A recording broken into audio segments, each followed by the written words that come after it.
Okay, so we have let's see what we have today. We have show that f prime of x to the n power is n times x raised to the n minus 1 power, given that y is equal to n raised to the nth power.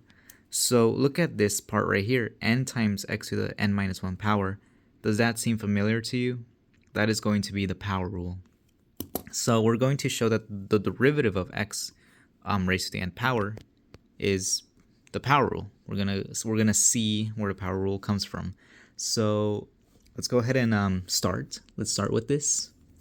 So we have so we're given that y is equal to x raised to the n power, right? So let's go ahead and write this down.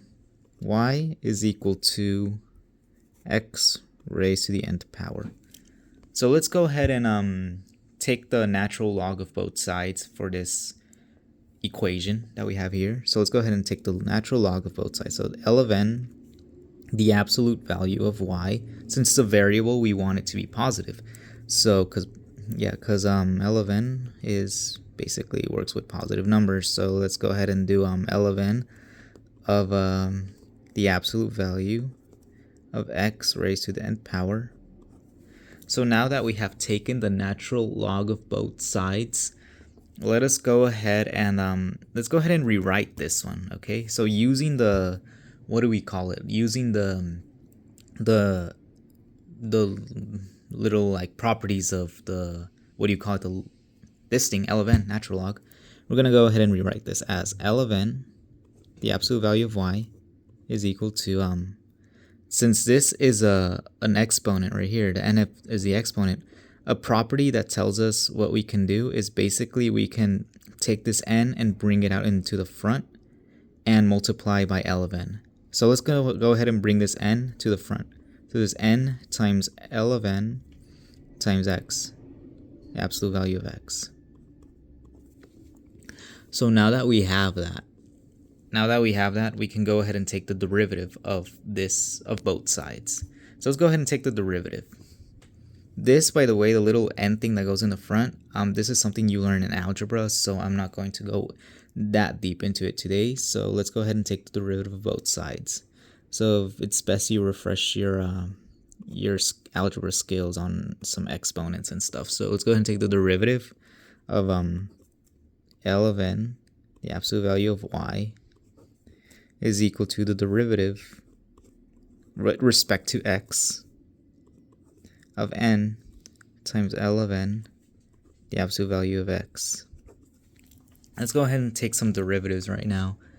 So let's take the derivative of this. Let's go right here. So the derivative of d of x, d with respect to x of L of n of x. This is just a general derivative just to show you how to do this, but if you already know, I don't know, maybe just skip ahead. Just skip this part. So, but if you don't know, the derivative of natural log of x is going to be 1 over x, right? So, using what we know here, we have the derivative of ln x, however you say that, ln x, L of n, was I saying L of n?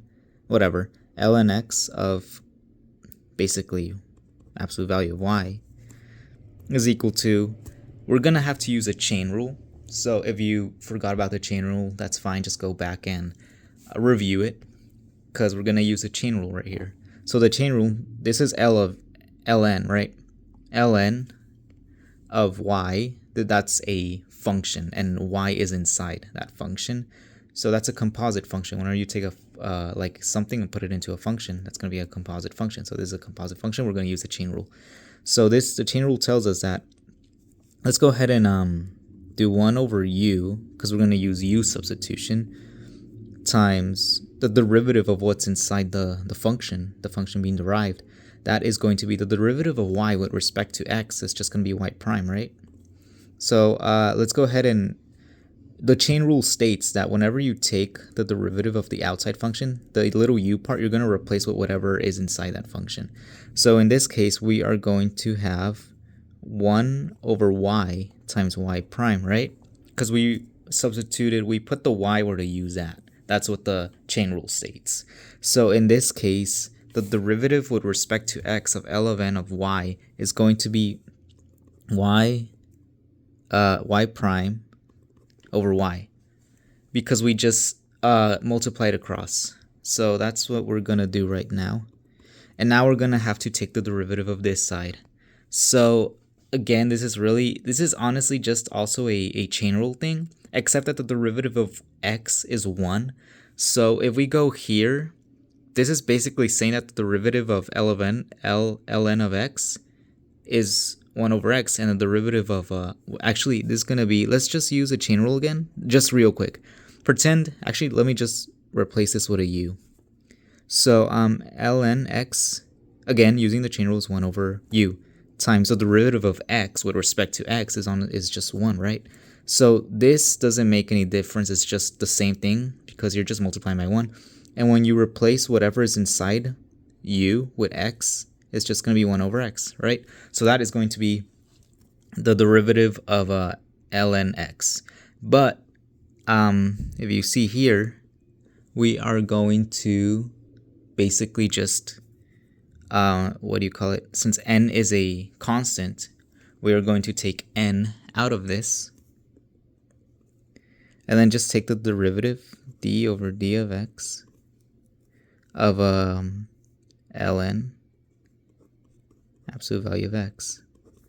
And right now we have y prime over y is equal to n times 1 over x, right? We could use a chain rule, but it's honestly just going to be multiplied by 1, just how I showed you here. So yeah, just take out the n, do the derivative of, since n is a constant, do the derivative of of this. Now you have that. So let's go ahead and basically just rewrite this as y prime over y is equal to n times x to the negative 1 power, using the those other rules of, like, whenever you have something raised to a negative, it's like the reciprocal or something. Just algebra stuff, okay? I'm not going to go over right now. So we have that. So let's go ahead and multiply by y to get the derivative by itself. Multiply by y on both sides. And then this is going to give us